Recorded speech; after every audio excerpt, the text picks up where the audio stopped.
नमो दुर्गे सुख करनी, नमो नमो अम्बे दुख हरनी। कर में खप्पर खंग विराजे, तापो देख काल डर बाजे। सोहे अस्त्र और त्रिशूला, जाते उठत शत्रु ही शूला।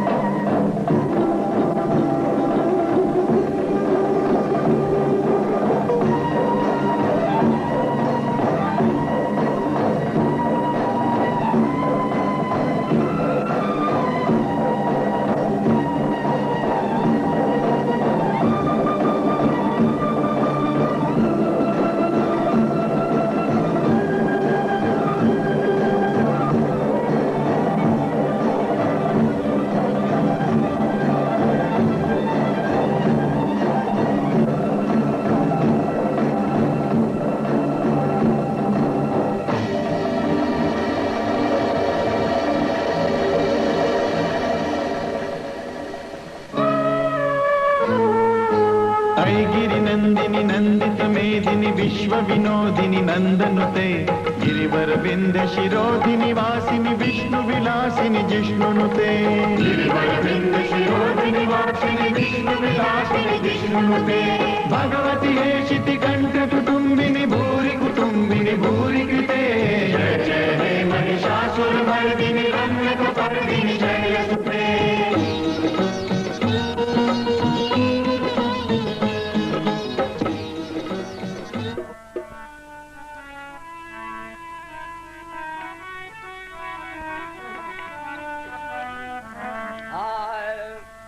दर्शन दो गुरुदेव नाथ मोरी अखियाँ प्यासी रे।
दर्शन के रूप में उपस्थित है, तो मैं उससे प्रार्थना करूंगा कि वह परम गुरुदेव के चरणों में ये पुष्पहार के माध्यम से अभिनंदन पुष्प समर्पित करे।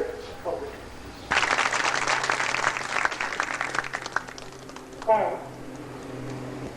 के उन सभी शिष्यों की ओर से जो आज यह सौभाग्य नहीं प्राप्त कर सके हैं, जो हमें आपको प्राप्त है प्रभु के चरणों में उपस्थित होकर के उनके साकार दर्शन का, उनकी अमृतवाणी सुनने का, वो भी आज किसी न किसी परिस्थिति बस यहाँ नहीं पहुंच सके होंगे और वो भी अपने घर पर बैठ करके प्रभु के अपने चित्र के आगे वो भी इस नवरात्रि साधना शिविर को पत्रिका के माध्यम से संपादित कर रहे होंगे। उनकी भावनाओं को भी हम ध्यान में रखते हुए, उनकी भावनाओं की भी कद्र करते हुए उन सब की ओर से भी यह पुष्पहार परम गुरुदेव के चरणों में उनकी एक याद स्मृति और उनकी भावना और समर्पण भाव उसके निमित्त प्रभु के चरणों में समर्पित कर रहा हूँ आप सबके लिए।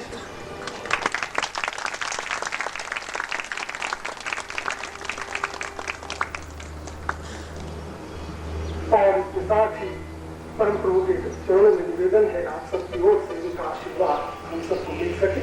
बोलिए प्रेम से सद्गुरुदेव की, परम पूज्य गुरुदेव की, परम स्वामी कृष्ण महाराज की, परम स्वामी सच्चिदानंद महाराज की, दासम साधक परिवार की, हर महादेव।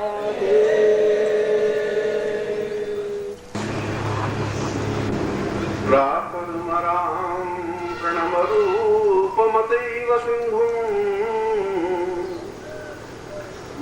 तस्यैव देववधितं सहितं हिरण्यम् व्यामोऽचिन्त्यमतिवैवदतं सदैवम् दुर्गे स्मृतां वै भवतं प्रणम्यम्। मैं आज इस विक्रमीय नए वर्ष के प्रारंभ में और नवरात्रि के प्रथम दिन आप सभी शिष्यों और साधकों, साधिकाओं और शिष्यों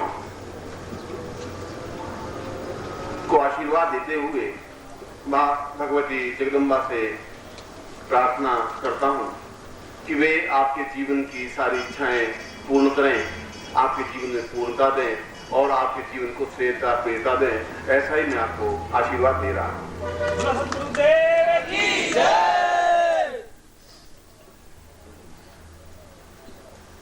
मैंने इस श्लोक में एक नवीन चिंतन और गालव्य एक अद्भुत और तेजस्वी ऋषि हो चुके हैं। ऐसे तेजस्वी कि जिन्होंने अपने जीवन में पूर्ण भगवती जगदम्बा की साधना संपन्न की और एक नवीन विधि से संपन्न की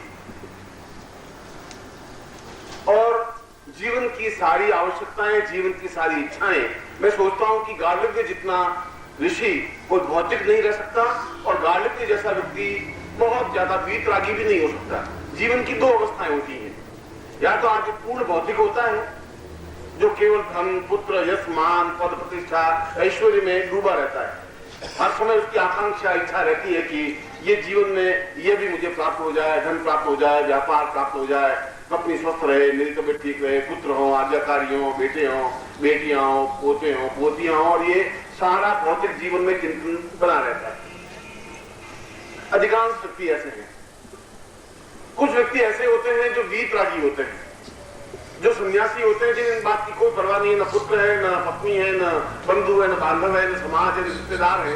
जो कुछ है वह इस आत्मा को उस ब्रह्म से साक्षात्कार करा देना ही जीवन की पूर्णता मानते हैं। और अधिकतर दंडी स्वामी या वीतरागी या सन्यासी जो हिमालय में है वे इस प्रकार के व्यक्तित्व हैं।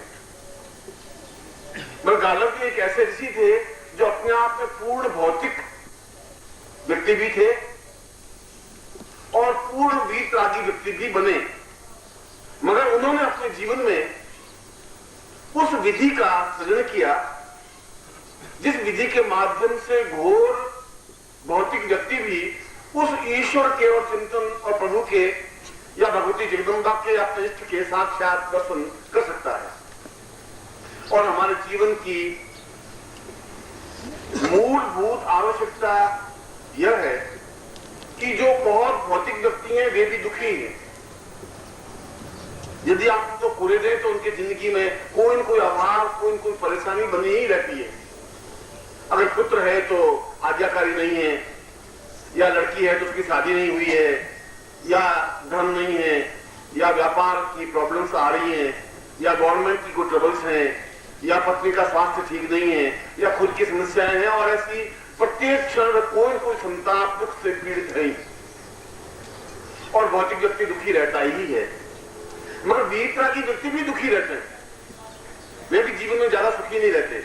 उनके जीवन में भी हर क्षण वे वासनाएं और आशंकाएं बनी रहती हैं कि मैं वीतरागी बना, मगर यदि मैं भौतिक होता तो ऐसा होता, मेरे भी एक पत्नी होती, मेरे भी पुत्र होता, वह भी पिंडदान करता, मरने के बाद मेरा नाम होता। वे भी जीवन में ऐसी आकांक्षाएं पालते हैं, क्योंकि मैंने जीवन में इन दोनों जीवन को देखा है। पूर्ण भौतिक जीवन को भी देखा है और पूर्ण वीतरागी जीवन को भी देखा है। पूर्ण सन्यासी दंडी स्वामी जिसको कहते हैं वैसा भी रहा हूं। और हिमालय में 15, 17, 18 साल बिल्कुल जहां ग्रस्त और पत्नी और पुत्र और बंधु बांधव से मोह नहीं हो, उस स्टेज और उस स्थिति को प्राप्त की है। और उस स्थिति को भी प्राप्त की है कि 7-8 साल जब मैं संन्यास जीवन में गया, घर पहुंचा ही नहीं, तो पिता ने यह सोच लिया कि जरूर मृत्यु हो गई होगी, क्योंकि उसमें बसे थी इतनी ट्रेन भी थी नहीं, बद्रीनाथ केदारनाथ जाने के लिए तो 4 महीने 5 महीने लगते थे, जा नहीं सकता था पैदल, न पगडंडियां थी न सड़कें थी, और हिंसक पशु इतने थे कि जीवन में बच करके आना एक अत्यंत कठिन और बुलंद की बात मानी जाती थी। और उन्होंने मेरा श्राद्ध कर दिया कि पुत्र जरूर मर गया होगा और मरने के बाद भी आत्मा तड़प रही होगी तो श्राद्ध कर दे। तो मैंने जीवन के उस स्टेज को भी देखा है, और मैंने देखा कि ये भी दुखी रहते हैं। और उनसे जब मिलता तो वो कहता कि गुरुजी सब ठीक है, मगर ये संसारी लोग बहुत सुखी हैं गुरुजी, इनको तकलीफें नहीं है, यहाँ सारी बहुत प्रॉब्लम है, हरदम सारे कार की मार के बैठे रहो, ऐसे करो, और जब दम मिल भी जाएगा तो क्या हो जाएगा, अब मरने के बाद कौन पिंडदान करेगा गुरुजी, आप बताइए। और मैं सोचता कि ये भी उतने ही दुखी है। ऐसा नहीं है कि भौतिक जीवन ही दुखी हो, जीवन का समन्वय हो, दोनों जीवन की बैलेंस हो, वह जीवन ज्यादा सुखी है। मगर दोनों जीवन बिल्कुल विपरीत हैं, जो समन्वय हो नहीं सकता। दक्षिणी ध्रुव और उत्तरी ध्रुव को मिला नहीं सकते, वह बिल्कुल एक दूसरे प्रकार का ध्रुव है, ये बिल्कुल दूसरे प्रकार का ध्रुव है। हिमालय उत्तर में बिल्कुल दूसरे प्रकार की चीज है, समुद्र दक्षिण में बिल्कुल दूसरे प्रकार की चीज है। उस समुद्र को उठा के हिमालय से मिलाना या हिमालय को उठा के समुद्र में डाल देना संभव नहीं है। ठीक इसी प्रकार से पूर्ण भौतिक व्यक्ति को वीतरागी बना देना या वीतरागी जीवन भी व्यतीत करना, इस ग्रस्त में लगते हुए कहें कि तुम संन्यास्त रहो, संभव नहीं है। और एक सन्यासी कहें कि तुम बिल्कुल भौतिक जीवन व्यतीत करो, उनके लिए भी संभव नहीं है। पर गार्ग्य ने ऐसा किया, और ये मुझे पंक्ति गार्ग्य की क्यों याद आई कि भोलानाथ ने भी एक जब भजन गाए तो उन्होंने कहा कि चक्षुरुन्मीलितम येन तस्मै श्री गुरुवे नमः, एक लाइन बोली, और शायद आपने इस लाइन को कम से कम 20 बार तो सुनी ही होगी, क्योंकि जहां पर भी शिविर लगे और जहां पर भोलानाथ जी ने गाया तो इस लाइन को वो जरूर गा ही देते हैं बीच बीच में कभी, मगर शायद भोलानाथ जी किसी अर्थ समझते नहीं है। जब भोलानाथ जी नहीं समझ रहे, जो गाने वाला नहीं समझ रहा है, तो आप भी नहीं समझ रहे हो। उन्होंने कहीं पढ़ा इसलिए बोल दिया, और उन्होंने बोला इसलिए आपने सुन लिया, मगर मूल रूप से अर्थ क्या है? चक्षुरुन्मीलितम येन, चक्षु को आंखों को मिलाने से ही सब कुछ प्राप्त हो सकता है। ये लाइन क्या अर्थ क्या है, महत्ता क्या है, चिंतन क्या है?